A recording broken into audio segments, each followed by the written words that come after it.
বিয়ে বাড়ির বাবুর্চির রেসিপিতে বুরহানি যে কোনো রিচ খাবার খাওয়ার পর চট করে 1 গ্লাস বুরহানি খেয়ে নিলেই পেট ঠান্ডা থাকে। আর এই বুরহানি শেয়ার করার জন্য অনেক আপুরা রিকোয়েস্ট করেছিল, তাই আজ খুব সিম্পল ভাবে বুরহানি শেয়ার করলাম। আপনি চাইলে এই বুরহানি বানানোর পর 2 থেকে 3 দিন সংরক্ষণ করতে পারেন। আশা করছি আপনাদের কাছে ভালো লাগবে। চলুন তাহলে ঝটপট বুরহানি বানিয়ে নেই। এইখানে আমি মিষ্টি কাপ দই 4টা নিয়েছি, তারপর একে একে 4টা দই ঢেলে দিব। এখানে এখন একটা হ্যান্ড উইক্স দিয়ে এটাকে সুন্দরভাবে ফেটিয়ে নিতে হবে।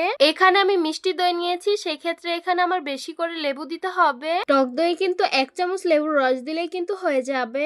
এইখানে কিন্তু আমি আর কোনো চিনি মিশাবো না। আমি যে আপনাদের সাথে এত রেসিপি শেয়ার করি, যেটা আমার কাছে খেতে ভালো লাগে সেই রেসিপির ভিডিওটাই দেই, না হলে কিন্তু একটুও দেই না ওগুলো, যেগুলো আমার কাছে একটুও ভালো লাগে না খেতে। এইভাবে আমি সবগুলো সুন্দরভাবে মিক্স করে নিয়েছি। এখন পরিমাণ মতন জিরা গুঁড়ো দিয়ে দিব, ধনিয়া গুঁড়ো দিয়ে দিব, পরিমাণ মতন সরিষা বাটা দিয়ে দিব, পরিমাণ মতন পুদিনা পাতা দিয়ে দিব, কাঁচামরিচ বাটা দিয়ে দিব, বিলাতি ধনিয়া পাতা বাটা দিয়ে দিব। তারপর সব উপকরণগুলোকে খুব ভালোভাবে মিক্স করে নিতে হবে। দেখতেই পারছেন আমি মোটামুটি কিন্তু ভালোভাবে মিশিয়ে নিয়েছি। স্বাদ মতো লবণ দিয়ে দিব, পরিমাণ মতন লেবুর রস দিয়ে দিব। আমি অফ ক্যামেরায় আরো বেশি দিয়েছি লেবুর রস। স্বাদ মতো বিট লবণ দিয়ে এটাকে আবারও খুব ভালোভাবে মিক্স করে নিতে হবে। যত ভালোভাবে মিক্স করবেন এটা কিন্তু খেতে ভালোই লাগবে। আপনারা বুরহানি ঘন খেতে চাইলে ঘনই রাখবেন, আর পাতলা খেতে চাইলে একটু পানি মিশিয়ে দিবেন।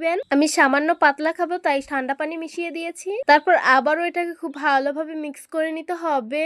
এই তো আমার বুরহানিটা বানানো একদম কমপ্লিট হয়ে গেছে। গ্যালাসে ঢেলে পরিবেশন করে নিচ্ছি। খুবই অল্প সময়ে বুরহানিটা বানানো হয়ে যায়। আপনারাও চাইলে এই বুরহানিটা বানিয়ে 2 থেকে 3 দিনের মতন বাসায় সংরক্ষণ করতে পারেন। আর যখন বেশি তৈলাক্ত খাবার খাওয়া হয়ে থাকে, চাইলে 1 গ্লাস বুরহানি চট করে খেয়ে নিতে পারেন। এই বুরহানিটা পেট ঠান্ডা রাখে। আশা করছি আমার আজকের রেসিপিও ভালো লেগেছে সবার কাছে। এতক্ষণ ধরে ভিডিওটি দেখার জন্য অনেক ধন্যবাদ জানাচ্ছি। আশা করছি আমার আজকের ভিডিওটি আপনাদের কাছে অনেক অনেক বেশি ভালো লেগেছে। ভালো লেগে থাকলে আমাদের ইউটিউব চ্যানেলটি সাবস্ক্রাইব করবেন, আর যারা আমার ফেসবুক পেজ থেকে দেখছেন পেজটিকে ফলো করবেন। সবাই ভালো থাকবেন, সুস্থ থাকবেন, আর সিস্টার্স কিচেনের সাথেই থাকবেন। আবারও কথা হবে কোনো নতুন ভিডিওতে। তাহলে আজকে এই পর্যন্তই। আল্লাহ হাফিজ।